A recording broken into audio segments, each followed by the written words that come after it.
నమస్తే, welcome to our channel. నేను Priyanka Rao. Parliament సమావేశాలు జరగబోతున్నాయి. అయితే అమరావతిపై జగన్మోహన్ రెడ్డి గారి అభిప్రాయం ఏంటి, ఎలాంటి వ్యూహం రచిస్తున్నారు, వాళ్ళు తీసుకునే నిర్ణయం ఇప్పుడు వైసీపీకి ప్లస్ కానుందా, మైనస్ కానుందా, ఇలాంటి అంశాలు ఈరోజు చర్చనీయాంశంగా మారాయి. ఎందుకు అంటే గతంలో చూసుకుంటే అసలు రాజ్యాంగంలో రాజధాని అనే పదమే లేదు అంటూ వాదించారు.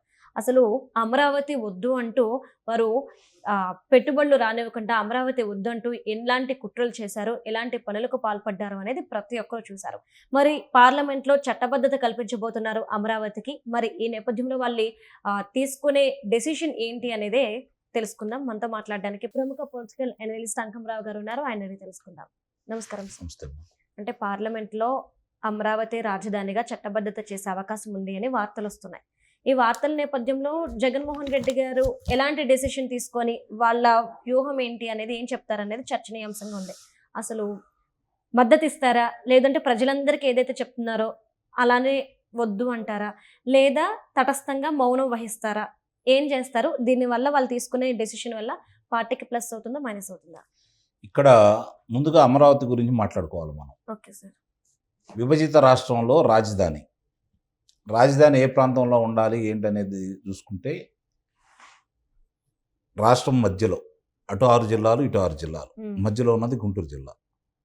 కృష్ణా జిల్లా నుంచి మొదలుపెట్టి ఉత్తరాంధ్ర వరకు 6 జిల్లాలు, ప్రకాశం జిల్లా నుంచి మొదలుపెట్టి రాయలసీమ వరకు 6 జిల్లాలు, మధ్యలో ఉన్నటువంటి జిల్లా గుంటూరు జిల్లా. కాబట్టి మధ్యలో ఉంటుంది ఇది. అంటే అటు వాళ్ళకి ఇటు వాళ్ళకి అందుబాటులో ఉండేటువంటిది ఇది. ఎటు వెళ్ళినా కూడా ఇబ్బందులు పడేది జనాలే. రాజధానిలో ఏదైనా అవసరాలు ఉంటే అక్కడ వాళ్ళు ఇక్కడ రావాలన్నా, ఇక్కడ వాళ్ళు అక్కడికి రావాలన్నా 600-700 కిలోమీటర్లు ప్రయాణం చేయాలి. విశాఖ అనుకుంటే అనంతపురం వాళ్ళకి, లేదు ఇటు కర్నూలు అనుకుంటే అక్కడ వాళ్ళకి ఇదే విధమైన ఇబ్బంది. ఇక్కడ రెండవది అంశం ఏంటంటే రాజధాని ఎందుకు ఏర్పాటు చేయాలి.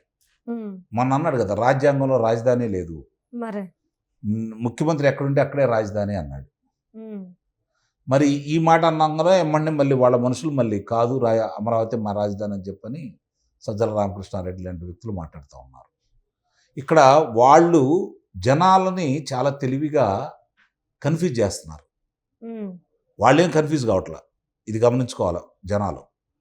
జనాలను కన్ఫ్యూజ్ చేస్తూ ఉన్నారు. ట్యాప్ ఒకళ్ళు మాట్లాడేసి దీని మీదే చర్చ తీసుకొచ్చేసి వాళ్ళే లైవ్లో ఉండే కార్యక్రమంలో ఉన్నారనమాట. ఎట్టి పరిస్థితుల్లో కూడా అమరావతి ఆంధ్రప్రదేశ్కి రాజధాని కాబోతుంది. త్వరలోనే నోటిఫికేషన్ విడుదలవుతుంది రాష్ట్రపతి గారి ద్వారా. కాబట్టి ఎట్టి పరిస్థితుల్లో కూడా రాజధాని అమరావతి కాకుండా చేసే అవకాశం వాళ్ళకైతే లేదు. అది వాళ్ళకు కూడా తెలుసు. వాళ్ళ వల్ల కాదు. వాళ్ళ వల్ల అయితే అధికారంలో ఉన్నప్పుడే మర్చేవాళ్ళు కదా. చాలా సింపుల్ ఇది. ఎక్కువ కూడా మన బుర్రలో ఉపయోగించాల్సిన అవసరం లేదు. వాళ్ళకి ఏమాత్రం అవకాశం ఉన్నా 5 సంవత్సరాల్లో రాజధాని లేకుండానే చేసేవాళ్ళు. వాళ్ళు అనుకున్న చోట రాజధాని పెట్టుకునేవాళ్ళు. కానీ ఇప్పుడు అవకాశం లేదు కదా. స్పష్టంగా రాజధాని ఏర్పాటు కాబోతుంది. రాజధాని ఏర్పాటైంది ఎప్పుడో, ఏం చేయలేకపోయారు వాళ్ళు. అమరావతి ఆంధ్రప్రదేశ్కి రాజధాని. కాకపోతే ఏంటంటే విభజన చట్టంలో 10 సంవత్సరాలు ఉమ్మడి రాజధానిగా హైదరాబాద్ ఉంది కాబట్టి అప్పటి వరకు రాజధాని నిర్మించుకునేంత వరకు ఇది రాజధాని అని చెప్పని నోటిఫికేషన్ ఇప్పించుకుంటే ఇక్కడ ఉన్నటువంటి మన హక్కులు కోల్పోతాయి అన్న ఉద్దేశంతో దాన్ని అలా కొనసాగించుకుంటూ రావడం కూడా జరిగింది. 5 సంవత్సరాల్లో వాళ్ళు దాన్ని ముందుకు తీసుకెళ్లకుండా రాజధాని రూపురేఖలు లేకుండా చేయాలని చెప్పి విశ్వ ప్రయత్నం చేశాడు. దాని మీద ఎంత విషం చిమ్మాడో, ఆ ప్రాంత ప్రజల్ని ఏ విధంగా మానసికంగా శారీరకంగా ఎన్ని ఇబ్బందులు పెట్టాడో ప్రజలందరూ కూడా చూశారు. కాబట్టి అమరావతి అనే 5 అక్షరాలలో అమరావతి అనేది 5 అక్షరాలు. అందుకే అతనికి వచ్చి 151లో 5 అక్షరాలు లాగేశారు. 5 అంకెలు లాగేశారు, 11 మిగిలినాయి. రేపొద్దున ఇదే రకంగా విషయం చిమ్మితే ఆ ఒకటి కూడా ఉండదు. గమనించుకోవాలి ఇది. కానీ ఎటు ప్రజలు నన్ను గెలిపించరు కాబట్టి ఏదో రకంగా రాష్ట్రానికి పెట్టుబడులు రాకూడదు, అమరావతి అనేది రాజధానిగా, ఇది ఎట్లా రాజధాని కాబోతుంది, ఇది ప్రపంచంలో గొప్ప నగరాల్లో ఒక నగరంగా ఏర్పాటు కాబోతుంది. 9 నవనగరాలు, 32కు సంబంధించి మిగిలినన్ని ఏర్పాట్లు చేసుకునే విధంగా చంద్రబాబు నాయుడు గారు ఎక్కడా కాలుష్యం అనేది లేకుండా గ్రీనరీని బాగా తీసుకొని వచ్చేసి ఒక గొప్ప నగరంగా, చారిత్రాత్మక నగరంగా ఆయన మానసిక పుత్రైనటువంటి అమరావతి నగరాన్ని యావత్ ప్రపంచం ఇస్తుపోయే విధంగా నగర నిర్మాణ రూపురేఖలు ఉండాలని చెప్పని ఆయన భావించేసి ఓ ప్రణాళిక రచించుకొని ముందుకెళ్తానే ఉన్నాడు. దాన్ని గండి కొట్టాలని, అది లేదు ఇది లేదు. ఇప్పుడు ఏదైనా సరే ఒక ఇన్ఫ్రాస్ట్రక్చర్ ఉంటేనే కదా మిగిలిన ఎవరన్నా వచ్చేది. ఇప్పుడు మనం ఒక భూమి తీసుకుంటాం, ఆ భూమిలో రహదారులు లేకుండా, విద్యుత్ లేకుండా, నీరు లేకుండా అక్కడికి వచ్చి ఏదన్నా ఎవరన్నా చేయమంటే చేస్తారా? చేయరు కదా. కానీ ఇప్పటికే అక్కడికి వచ్చే పరిశ్రమలను చూసుకున్నా, వచ్చే విద్యా సంస్థలను చూసుకున్నా, ప్రభుత్వ రంగ సంస్థలు చూసుకున్నా కూడా ప్రోత్సాహకరంగానే ఉన్నాయి. అయినా సరే అక్కడ ఇంకా ఏమీ తయారు కాకుండానే, రహదారులు తయారు కాకుండానే, ఒక మాస్టర్ ప్లాన్ తయారు కాకుండానే రకరకాలుగా ఇంకా అది లేదు ఇది లేదు, అది జరగట్లేదు ఇది జరగట్లేదు అని చెప్పి నానా యాగి చేసేవాళ్ళు చేస్తూనే ఉంటారు. ఒక ఇల్లు కట్టుకోవడానికి ఎన్ని రోజులు పడుతుందో మనందరికీ తెలుసు. మరి అలాంటిది ఒక నగరాన్ని నిర్మించాలి అంటే ఎన్ని సంవత్సరాలు పడుతుందో ఎవరైనా చెప్పగలరా? ఎవరు చెప్పలేరు. అది రాజధాని అనేది భూమి ఉన్నంత వరకు విస్తరించుకుంటూ వెళ్ళిపోతూనే ఉంటారు, అవకాశాలు ఎదుర్కొంటూ ఉంటారు. రాజధాని ప్రాంతంలో పరిశ్రమ ఏర్పాటు చేసుకుంటే ఉద్యోగం వస్తుందన్న ఉద్దేశంతో ఉద్యోగాలు ఇవ్వచ్చు, మనకు ఆదాయం వస్తుందని చెప్పని పరిశ్రమలు ఆలోచిస్తారు. మనకు రాజధానిలో ఉద్యోగం దొరికితే ఇంకా విస్తృతంగా మిగిలినట్లు ఒక దాంట్లో ఒకటి మించి వెళ్ళిపోతూ ఉంటాయి కాబట్టి మనకు ఉద్యోగ అవకాశాలు ఎక్కువగా ఉంటాయని చెప్పి యువకులు భావిస్తూ ఉంటారు. రేపు పొద్దున నగర నిర్మాణాలన్నీ పూర్తయిపోతే మేము ఇచ్చిన భూములకి సార్థకత చేకూరుతుంది, మాకు ఆదాయం పెరుగుతుందని చెప్పని భూములు ఇచ్చిన రైతులు కూడా సంతోషిస్తారు. ఇవన్నీ చూస్తే ఇతను కడుపు మంటగా ఉంది.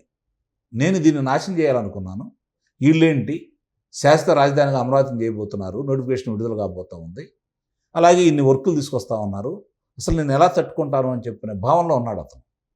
కాబట్టి వద్దంటే ఈ ఉన్న పునాదులు కూడా పోతాయి. అతనికి ఉన్నటువంటి పార్టీకి సంబంధించిన పునాదులు మొత్తం లాగేస్తాడు. ఇప్పటికే సిగ్గుందా లేదా నీకు, ఏం చేస్తున్నావు నువ్వు, మా జీవితాలను నాశనం చేసావని చెప్పిన వాళ్ళు ఆక్రోషిస్తూ ఉన్నారు నాయకులు. రేపు పొద్దున అమరావతి కాదు మళ్ళీ నాది 3 రాజధానులు అనే ధైర్యం అతనికి లేదు అని అమరావతికి మద్దతు ఇచ్చేంత సాహసం లేదు అతని దగ్గర. తటస్థంగా ఉండేంత అవకాశం కూడా లేదు ఇప్పుడు. కాబట్టి ఏదో ఒక నిర్ణయం, అతనికి ఏది నిర్ణయం తీసుకున్నా కూడా పార్టీ పరంగా అతనికి మైనస్సే, ఇది గమనించుకోవాలి. అందుకని అతనికి తెలుసు కాబట్టి జనాలను కన్ఫ్యూజ్ చేయడం కోసం ఈ విధంగా ప్రవర్తిస్తున్నాడని అయితే నేనైతే భావిస్తున్నాను. అమరావతికి సంబంధించినంత వరకు ఈరోజు జరుగుతున్న ప్రతిదీ కూడా అతను ఊహించిన విధంగా చాలా ముందుగా వేగవంతంగా జరుగుకుంటూ వెళ్తానే ఉన్నాయి. తట్టుకోలేకపోతా ఉన్నారు అతను కానీ అతని శ్రేణులు కానీ. కాబట్టి అమరావతి అంటే రేపు ఈ బడ్జెట్ సమావేశాల్లోనే అమరావతికి, ఆంధ్రప్రదేశ్కి అమరావతి రాజధాని అని చెప్పని నోటిఫికేషన్ అయితే నిస్సందేహంగా వస్తుంది.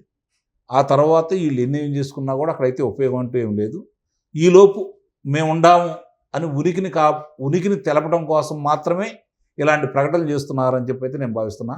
ఎన్ని తిప్పలు పడ్డా కూడా ప్రపంచ బ్యాంకులకి, రుణాలు ఇచ్చే బ్యాంకులకి ఉత్తరాలు రాశారు, సింగపూర్ సంస్థను ఎల్లగొట్టారు. ఇవన్నీ కళ్ళ ముందు మనకు కనపడుతూ ఉండే, ఇప్పుడు కూడా ఆ విధంగానే మాట్లాడుతూ ఉన్నారు.